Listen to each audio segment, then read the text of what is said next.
আল্লাহর হাবিব বলে, ও ওমর, আব্দুল্লাহর হৃদয়ের মধ্যে যেই জ্বলন, আব্দুল্লাহর হৃদয়ের মধ্যে যেই যন্ত্রণা তোমার হৃদয়ের মধ্যে সেটা নাই। আব্দুল্লাহ ইসলাম কবুলের জন্য বাড়ি ছাড়ছে, গাড়ি ছাড়ছে, সন্তান সন্ততি ছাড়ছে, সব কিছু সাইরা আমার কাছে চলে আসছে। আল্লাহু আকবার। মানুষ মরণশীল, মানুষকে মরতে হবে। আব্দুল্লাহর মৃত্যু হয়ে গেল, রাত্রিবেলা মৃত্যু হলো। একজন সাহাবী বলে, আমি দেখলাম কবরের পাশে টিপ টিপ করে আলো জ্বলে। আল্লাহর হাবিব সাল্লাল্লাহু আলাইহি ওয়াসাল্লাম হযরতে আব্দুল্লাহর জানাজা পড়ালেন। জানাজা পড়ানোর পরে আব্দুল্লাহর কবরে নামলেন। আল্লাহু আকবার। আমাদের যখন আত্মীয় স্বজন মারা যায়, আমরা তাদেরকে আপন আপন জনরা খাট কাঁধে নেয়, আপন লোকজন কবর খনন করে, আপন লোকজন তাকে কবরে নামায়। আল্লাহর হাবিব বলে, আমার আব্দুল্লাহ আমার জন্য বাড়ি ছাড়ছে, গাড়ি ছাড়ছে, তার মা নাই, তার বাবা নাই, তার মা নাই, তার বাবা নাই, তার কেউ বলতে কেউ নাই, আমি মুহাম্মদুর রাসূলুল্লাহ তার আপন। এইবার আব্দুল্লাহকে কোলে নিয়ে আল্লাহর হাবিব কবরে নামলেন, আর আল্লাহর দিকে তাকায় বললেন, আল্লাহ, আমার এই আব্দুল্লাহ তোমারে তালাশ করার জন্য সব কিছু ছেড়ে আসছে। আয় আল্লাহ, আমি আল্লাহর হাবিব, তোমার নবী পেয়ারা, আমি আব্দুল্লাহর উপর খুশি হয়ে গেছি। আল্লাহ, তুমিও আমার আব্দুল্লাহর উপর খুশি হইয়া যাও।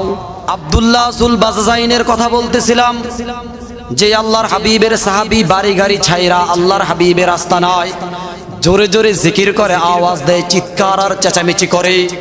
সাহাবায়ে কেরাম বলে, আব্দুল্লাহর আওয়াজে আমাদের নামাজেও ডিস্টার্ব হয়, আব্দুল্লাহর আওয়াজে আমাদের তেলাওয়াতে ডিস্টার্ব হয়। ওমরে ফারুক বিচার দেয়। আল্লাহর হাবিব বলে, ও ওমর, আব্দুল্লাহর হৃদয়ের মধ্যে যেই জ্বলন, আব্দুল্লাহর হৃদয়ের মধ্যে যেই যন্ত্রণা তোমার হৃদয়ের মধ্যে সেটা নাই। আব্দুল্লাহ ইসলাম কবুলের জন্য বাড়ি ছাড়ছে, গাড়ি ছাড়ছে, সন্তান সন্ততি ছাড়ছে, সব কিছু সাইরা আমার কাছে চলে আসছে। আল্লাহু আকবার।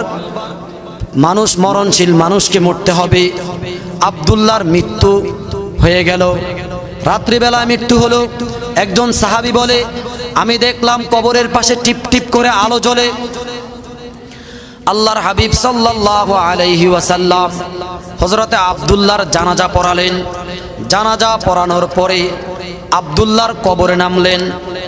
আল্লাহু আকবার। আমাদের যখন আত্মীয় স্বজন মারা যায়, আমরা তাদেরকে আপন আপন জনরা খাট কাঁধে নেয়, আপন লোকজন কবর খনন করে, আপন লোকজন তাকে কবরে নামায়। আল্লাহর হাবিব বলে, আমার আব্দুল্লাহ আমার জন্য বাড়ি ছাড়ছে, গাড়ি ছাড়ছে, তার মা নাই, তার বাবা নাই, তার মা নাই, তার বাবা নাই, তার কেউ বলতে কেউ নাই, আমি মুহাম্মদুর রাসূলুল্লাহ তার আপন। এইবার আব্দুল্লাহকে কোলে নিয়ে আল্লাহর হাবিব কবরে নামলেন, আর আল্লাহর দিকে তাকায় বললেন, আল্লাহ, আমার এই আব্দুল্লাহ তোমারে তালাশ করার জন্য সব কিছু ছেড়ে আসছে। আয় আল্লাহ, আমি আল্লাহর হাবিব, তোমার নবী পেয়ারা, আমি আব্দুল্লাহর উপর খুশি হয়ে গেছি। আল্লাহ, তুমিও আমার আব্দুল্লাহর উপর খুশি হইয়া যাও। আল্লাহর হাবিব বলেন, আল্লাহ, আমার আজকে কলিজাটা ফেটে যায়। আমার আব্দুল্লাহ আমার কাছে দুইটা কাপড় পরে আসছে, আজকে আমি আব্দুল্লাহকে কবরে শোয়াইলাম। হায় আল্লাহ, তুমি আমার আব্দুল্লাহকে জান্নাতের মেহমান বানায়া দাও। যেই নবীর জন্য আসমান, চন্দ্র, সূর্য, গ্রহ, নক্ষত্র সব কিছু, সেই নবী আব্দুল্লাহর জিম্মাদার হয়ে গেলেন।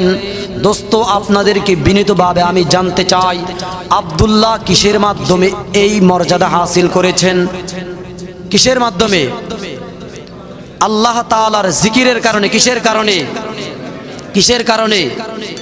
জিকিরের কারণে। এই জন্য কোন এক কবি বলেছেন, জিকিরে হক আ মদগজাই রুহেরা মারহামা মুদি দিলে মজরুরেরা। আল্লাহ তাআলার পেয়ারা বান্দারা যখন আল্লাহ তাআলার জিকির করে, তাদের হৃদয়টা শান্ত হয়ে যায়।